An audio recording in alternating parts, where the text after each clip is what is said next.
You don't know who you are. You don't know what you are.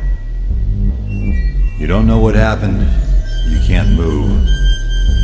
There's nothing to do but wait. Wait for the last responder.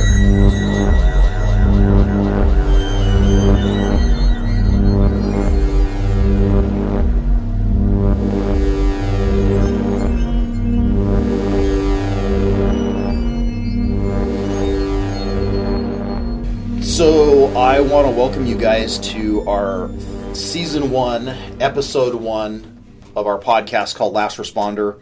This is totally unscripted and uncensored, so this is not for little kids to listen to, just for grown-ups only.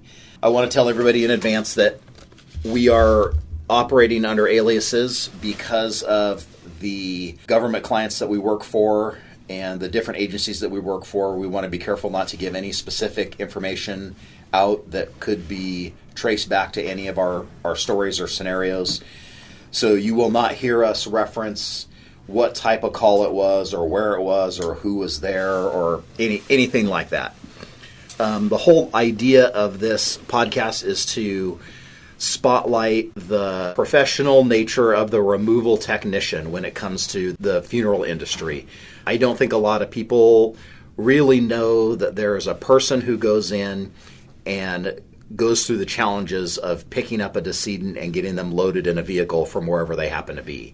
The second part of our story is going to be talking to a cleanup technician who would come in and take care of whatever bioremediation needs to be done after the fact. I know that that's a little bit more of a popular concept, but I don't think there's anybody that talks about the specifics of the cleanup and what it takes to do it. We're excited to get started on this. So my name is Boogeyman. I've got our first guest today is going to be Jones. She's a removal technician, and we're going to talk to her. And our second guest is going to be, lucky for you guys, myself, to talk about some of the cleanups that I've done, or specifically a cleanup that I've done that has been a little technical and is kind of interesting. So, Jones, how are you doing? Doing pretty good. Okay, good. So, I think everybody asks you, first of all, somebody says, what do you do for a living, right? Yeah. And what do you say? If I'm lying, I say something really boring like accounting. But depending on if I feel like they're not going to wig out too much, I'll say body removal technician. The in-between is mortuary transportation. That's pretty tame. Yeah. Why would you tell somebody you were, why wouldn't you, like, or are you worried that somebody is going to hassle you about what your true occupation is? Like, why would you conceal truly what your occupation is? I don't want to explain my life to someone giving me Starbucks. I just don't have time. Okay, I got it. Okay, I just don't have time. Okay, I got it. So, all right. So, what got you into this industry? What makes you do what you do? If I can nutshell the story, I wanted to get into mortuary work a long time ago, probably about maybe 10 years ago, when I took a class on the psychology on death and dying. And this is when I lived in a different state. And it really kind of struck me that this is something we just don't talk about. And this following after a death of a family member I had that was sudden and unexpected. And at the time I was, a teenager, which is confusing in and of itself, having to deal with that loss poorly because we didn't talk about it. You didn't talk about death at all. And then having this class, it really kind of opened up the doorways to, like, this is a whole area of work, and someone who isn't money-driven tends to be purpose-driven. And dealing with death was something that I felt I was kind of left to the wayside. But I didn't really know what direction I wanted to go. Still really don't. But when I moved here, I wanted to get kind of a feel of, is this fickle whimsy? Am I just kind of in love with the idea of something in the death industry, or is this something I could actually do? And so I applied to a job, which you kind of have to look for it. They're not really obvious. No one knows about us. We don't exist until we show up. And it was, I really think it was just mortuary transportation. And reading into it, it's like, oh, okay, you're a body removal tech. You go in when someone dies for whatever reason, and you take them to where they got to go. And I figured, well, that's a good place to start to see if it's something I could handle. Because, again, a lot of us don't really know what it is to even just be in the same room as someone who had just died.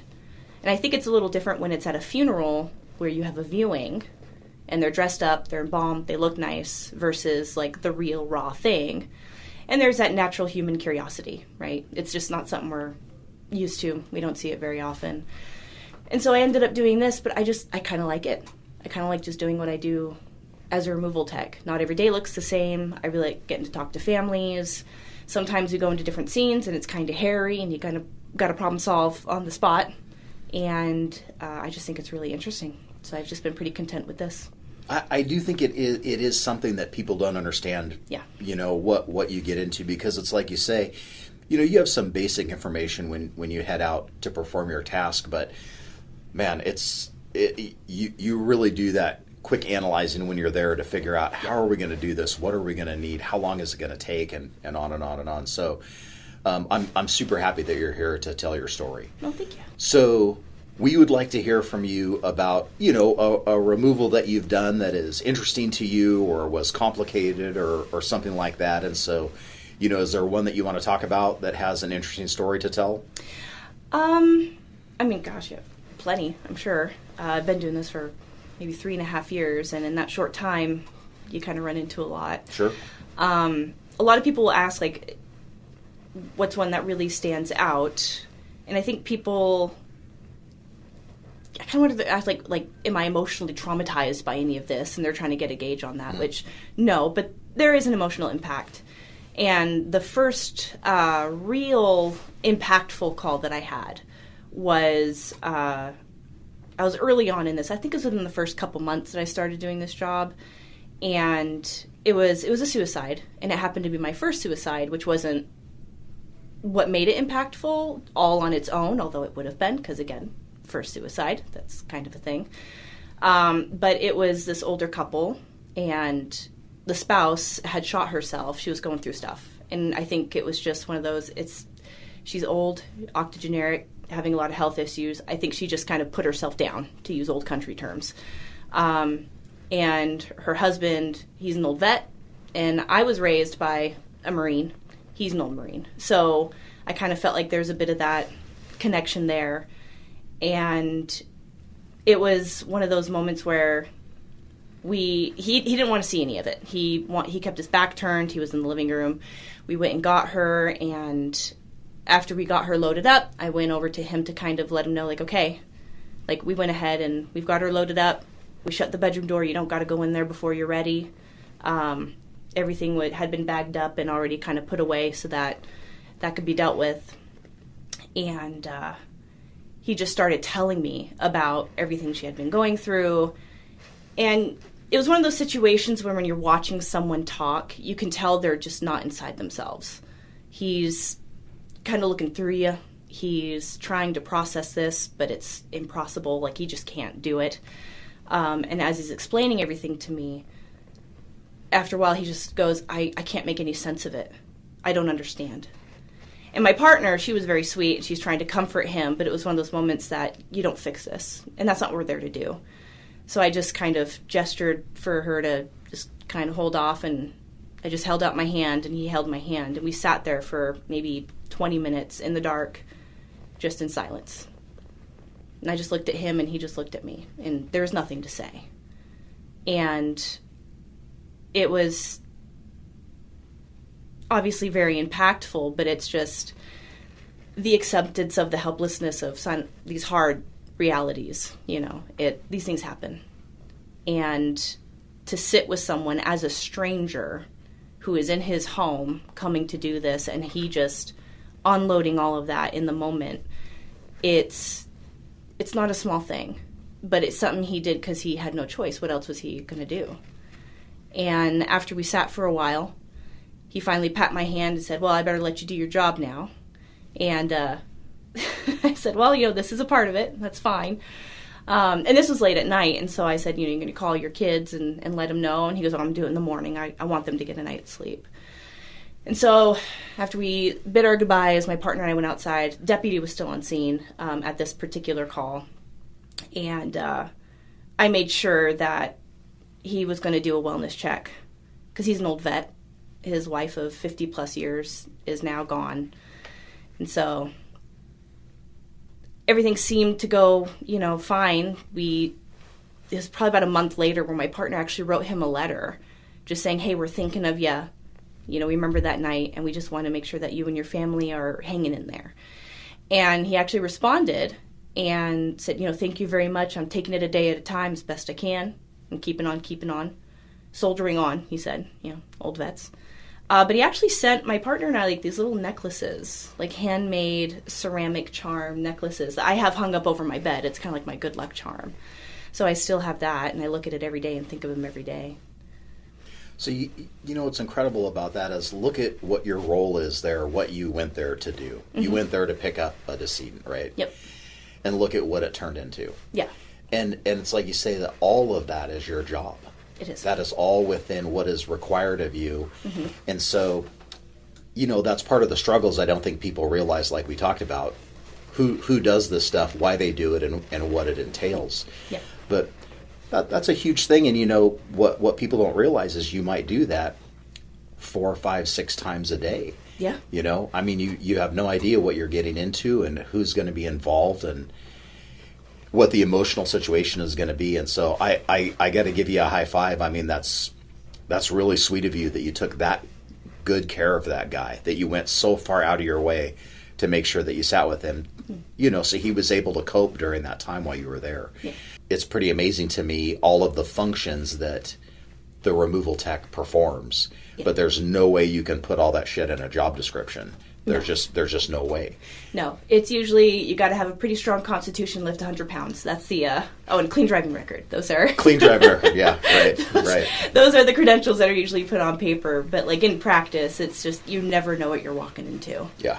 And there are some what we call the standard call, but even then, there's the logistics of the scene. How are we physically going to do it? What's our equipment capable of? What's your partner capable of? Are there animals on scene? I hope so. I love petting dogs. That's probably my number one favorite part about this job is when I get to pet people's dogs. Yeah. That's the best part. But then with families, there's no one way they're going to feel about this. Right. I've seen people falling apart at the seams, just can't even keep their feet under them. Huge families just losing their shit over someone dying, which of course, yeah, that's great. That they're so close and that they have this experience. But you have it on the far other end where they're just like, yeah. Yeah. You can't get them out of there quick enough. Yeah. He was a piece of shit, Yeah. There's no one right way to do it. There's some people with good sense of humor. There's a lot of people are very apologetic. Weirdly enough, they start getting upset when we're there. And I always I'll give them a little jab if I feel like they're open to it. I'm like, well, I'll let it slide this one time, but you better get yourself together next time, Well, you got to read the room. Yeah. That's truly what you have to do in every instance because some people are dealing with their grief through humor. Yeah. It's easier for them to joke around about what has happened rather than be sad about it. And, it's just, once again, one of the qualities that you have to have is you have to be able to know who you're talking to and who you're dealing with. Yeah, there's no script. And I've had moments where I'm training someone and they've actually even asked, one or two people, is there, kind of a general script? We're here.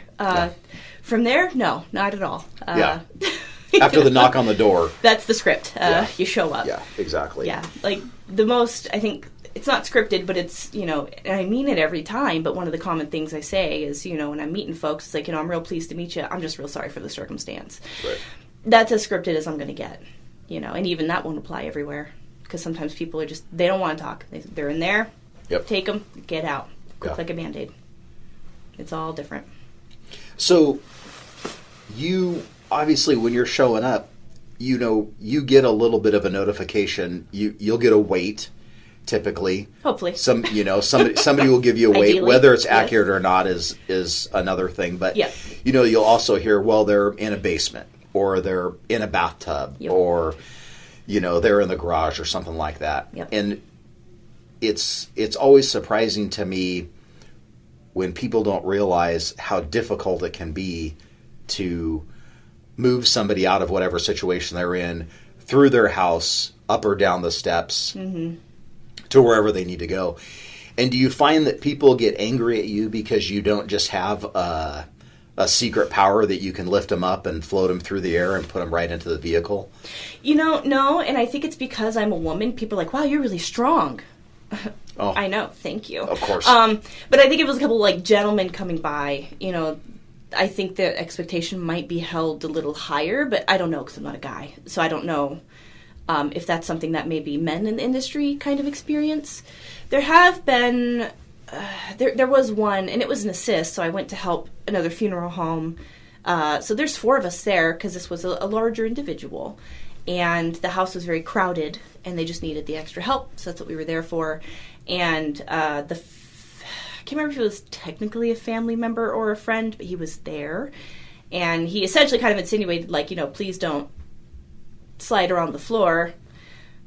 She's sliding on the floor. It's what we can do. And it's the safest way for us to move her, not just for us, but also for her, because everything was cluttered, and there's tight corners, and, and there's stairs, and so we're going to gently, she's wrapped safely in a sling, and we have her covered in a sheet, and we're going to check outside to make sure no one's outside to see this, because we had to carry her to our cot outside. That was just the layout of the house, and that's pretty common, especially in hilly areas like where we are. And it's just in one of those moments where it's like, you're not going to want to watch this then. Wait till we get her set up and then come say your goodbyes, because we're going to be gentle, but you're not going to like it. There's always somebody there who's smarter than everybody else, and there's always somebody there who thinks that they're the spokesperson for the group. Yeah. Right? And it'll drive you crazy. But ultimately, that it's up to the technician to move that decedent safely and effectively out of the area into And so it is hard when somebody else wants to chime in and say, don't do this or don't do that, because they're not the ones that are lifting. Right. So well, that was a great story. I'm super glad that you shared that with us. Yeah. So where do you want to go from here? What do you hope to do in the future? You kind of like what you're doing now? I like what I'm doing. I'm pretty content here. I'm kind of torn. Like, I've been doing some research on, like, death doula work. Mm-hmm. Can you talk about what a death doula is? So, disclaimer, I'm not one. So Sure. My word is, not authority. But death doulas are similar to birth doulas in that they are meant to help the person through the dying process.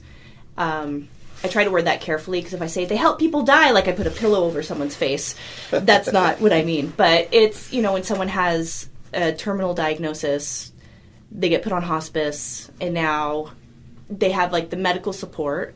But the doula is kind of more of they're kind of building the environment for the person to die in accordance with their wishes. So they're kind of there to help process a little bit. They're not a therapist. You don't have to be a licensed therapist. But they just kind of walk the journey with you as best they can. Well, I do know that the death doula will say, okay, here's what to expect now that this has happened, or don't be surprised if this occurs, or something like that. And so, which I think could be pretty helpful if you have somebody who has not had any exposure, to somebody that has just passed. Oh, yeah. So to have somebody there to give those little tidbits of information is pretty comforting, pretty helpful. Yeah. Yeah. Because nobody, not that I'm discounting the police or fire or anybody like that, but nobody sticks around. Everybody takes off. They sure do not. Yeah. So everybody's in a hurry to get to where they're going to go. So, right. I mean, it's nice to have somebody there who's familiar with the process. Yeah. So what do you think about the stigma that surrounds people in the industry? I bumped into it. There was one time I had this is when I was working a graveyard shift. We actually went to, like, a hospice house or a care facility or something like that. And, pretty standard. Folks do pass away there, and then we show up and come pick them up. And staff there's pretty familiar with us. They know us. And, this one time we went in, and the hospice nurse was actually like, so, like, don't you think your guys' job is kind of morbid? And I was a little shocked. I'm like, you're a hospice nurse? I found it just kind of interesting. But my partner snapped back. He's like, don't you think yours is? I'm like, I'm just going to roll the goddamn hallway and not be a part of this argument. But it's amazing that even there we can run into it. Like, people think that the only kind of person that's going to want to do this job is one that wants to, like, oogle and touch dead bodies. No, that's not the only reason. Again, like, I kind of see it as, like, the last step of someone's healthcare. They got to get to where they're going. And whenever I see someone who's died, I see a person who happens to be dead. And I'm not confronted by that. And so I just see him as just another person. And, like, I talk to them. I know they can't hear me. There's no one there, but I still I want to address them by name. So before I even enter a scene or a house or a facility, I know their name. I make sure to have that in mind before I go in and just treat them like I would anyone else. But I think the stigma is just we're in a culture that we're afraid of dying.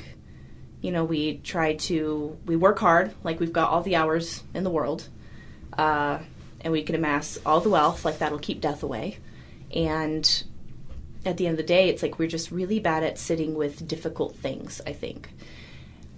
Which, there's a positive. It means that life, I guess, is pretty good if you can do that. You don't have to face it. But unfortunately, we're unprepared when we do have to, because you're going to have to. Yeah. But, I mean, death is a phase just like birth. And so, you prepare for birth, you realize what's happening and you get excited about it. And not that you would want to be excited about dying, but at the same time, people acknowledge that their time is coming and, and it's good to be around good people when it happens. Oh, yeah. Well, and it's okay for it to be scary. Like, you don't have to chase the fear. You can be scared of death. That's okay. It's scary. It's the unknown, right? Right.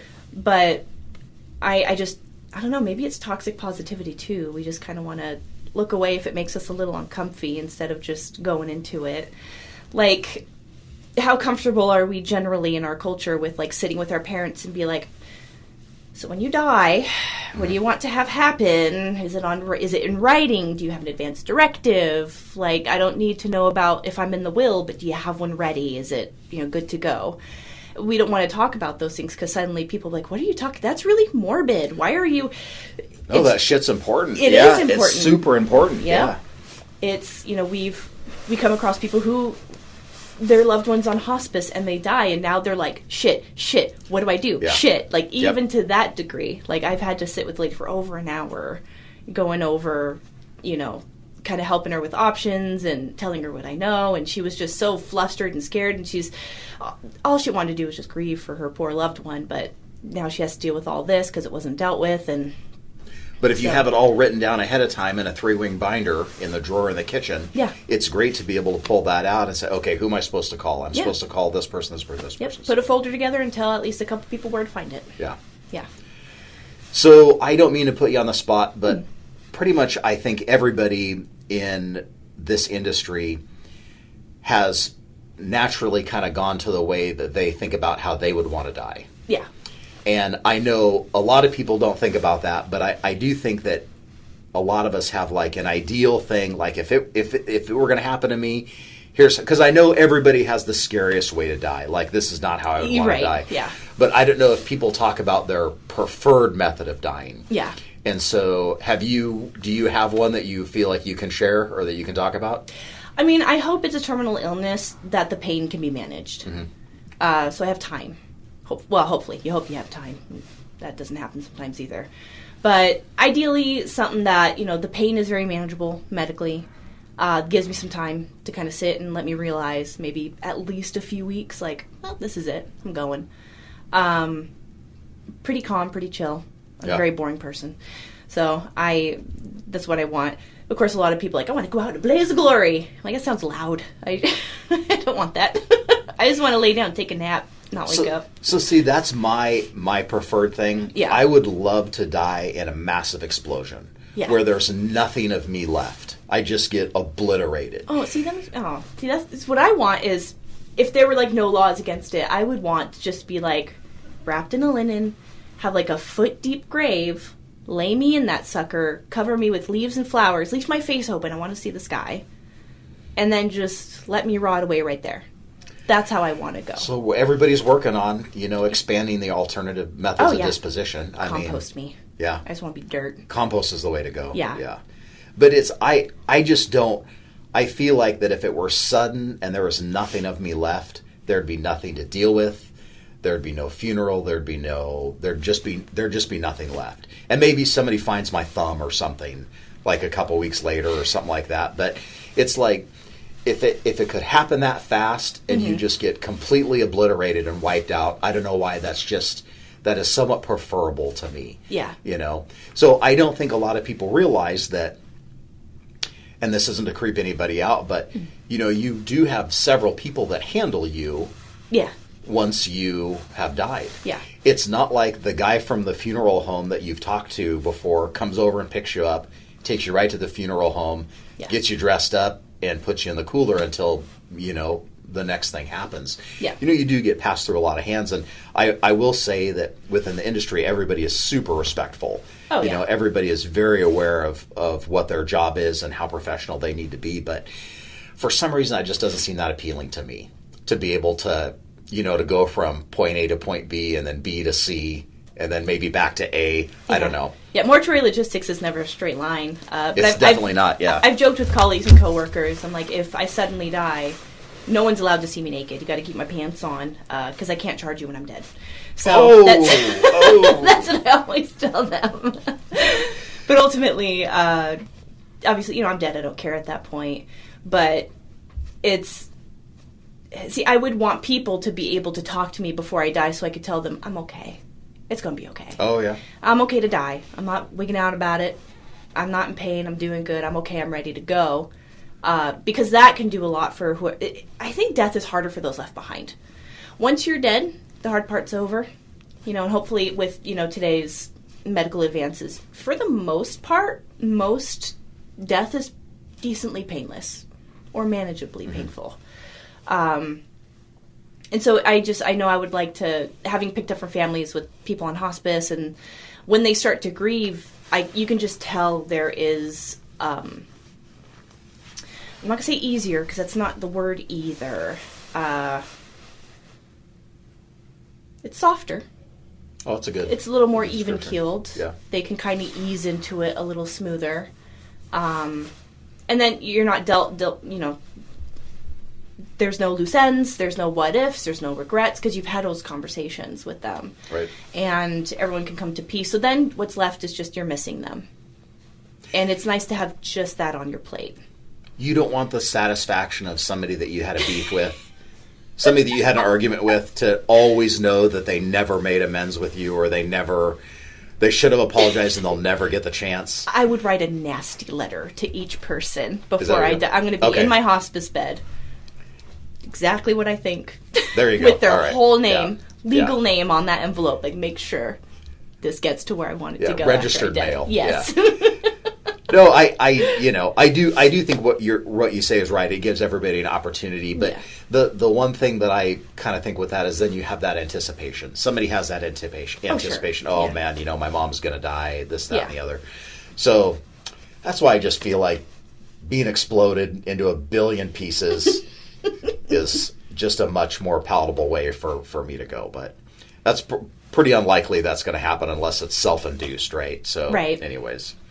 Well, I really appreciate you listening. I did have, unfortunately, so I was going to tell my cleanup story. I'm hoping you have time to listen to. Absolutely.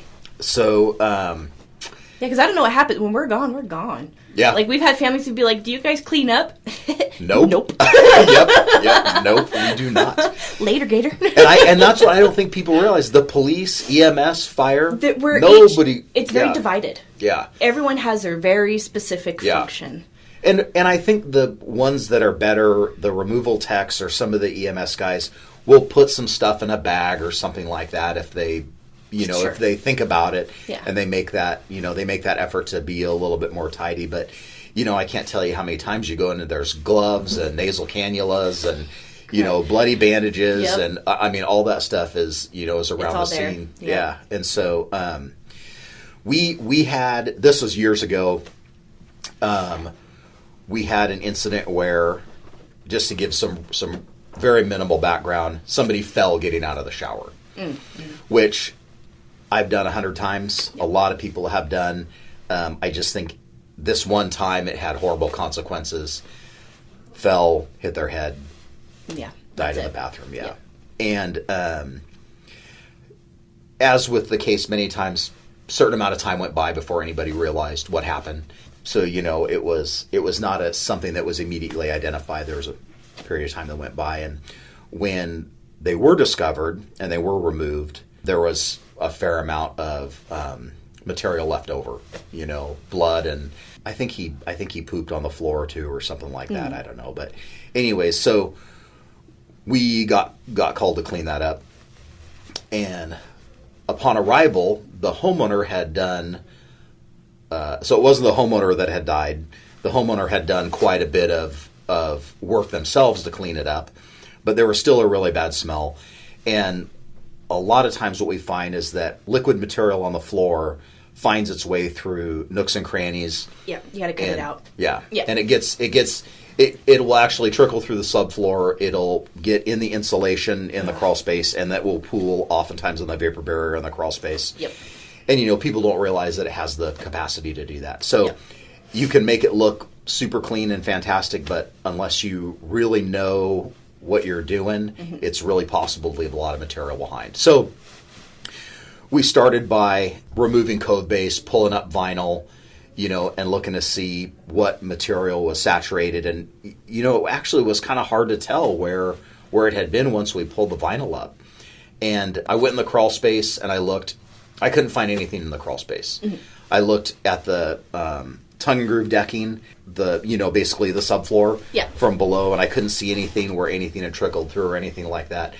And so I am scratching my head thinking, I'm not 100% sure what the hell's going on here. So I talked to the people and I said, can I go a little bit further with digging in, to try to figure out where this odor is coming from? And they said, sure. So the first thing that I did is I had already pulled the toilet to pull the vinyl, but I disconnected the plumbing in the vanity, and I pulled out the countertop and sink and set it aside. And when I pulled out the vanity, there was a perfect square of blood and maggots underneath the vanity. So everywhere that had gotten cleaned, but not underneath the cabinet. But obviously, that's not a watertight seal. Right. Stuff is going to trickle under there. Oh, yeah. And it was like, it was out of a horror film. Right. So it was really, really crazy. And so I'm like, okay, this is what's happening, right? Yeah. And so not only had that material not been cleaned, but it had kind of been held there because it was in the corner underneath this cabinet. So we get in, we start to clean. I pull that piece of vinyl up that's under the cabinet. You can see where it's gone between the edge of the vinyl and the wall and saturated the underlayment and stuff like that. So we cut all that out. And we did end up having to cut out the decking because it had gotten underneath the underlayment and gotten into the 2x6 tongue and groove decking that was there. So even though I couldn't see it from the bottom, it was still there. Yeah. And there's no way that you can clean that stuff unless you go to those extra lengths to find it. So you can't just wipe down what you've got and call it good, Right. So the people were amazed. They had no idea that it would get under the cabinet and cause that big of a problem. And the thing is that you'll see too when you've gone into scenes, maybe a couple weeks have gone by after whatever incident has occurred there will be just massive amounts of flies. There'll be dead flies in the window, be flies all over the place. Oh, yeah. And it's a pretty good indication that there's still something there that's kind of nursing those flies, giving them a chance to survive. So that was the case here. That there were just so many maggots and flies that came as a result of that. It was just incredible. Yeah. So the good thing was in this case, their insurance paid for the cleanup, and we installed new flooring, new cabinet, things like that, and they were super, super happy. But you can see somebody leaving that, not wanting to go the extra mile to make sure it gets taken care of professionally, and the end result being this long-term horrible smell. Right. Because the other thing I don't think people realize is blood does dry, but that decomp fluid stays in a liquid state for quite a while. It's oil-based. There you go, Yeah. from the fat, yeah. And so, man, that's great you knew that, because I actually did not know that. So that continues to give off odor for super long periods of time. Yes. And people also don't realize, you have drapes and carpet and sofas, and that holds that odor really, really substantially, holds it for a long time. So it's important to get rid of that stuff. But that was just a very memorable cleanup for me, because somebody had tried to clean it themselves, couldn't understand what the problem was, and the problem was incredibly obvious once we discovered what it was. So, anyways. Do you ever get pushback from property owners where you're like, hey man, we got to cut into this floor, and they're like, actually no? Do you just be like, okay then? All the time, because people think that they can just do a topical clean and it'll get resolved and there's nothing that they have to worry about. And so, but you know what? And the problem is I get it, right? If you get some discoloration in the corner in the vinyl on a kitchen floor, you have to replace all that vinyl. You know, you're not just going to cut out a section or replace that section of vinyl. And it's the same thing with carpet in the house. You have a spot in a bedroom where the carpet is bad. The whole floor is carpeted in that carpet. Nobody wants to pay to replace all the carpet. Right.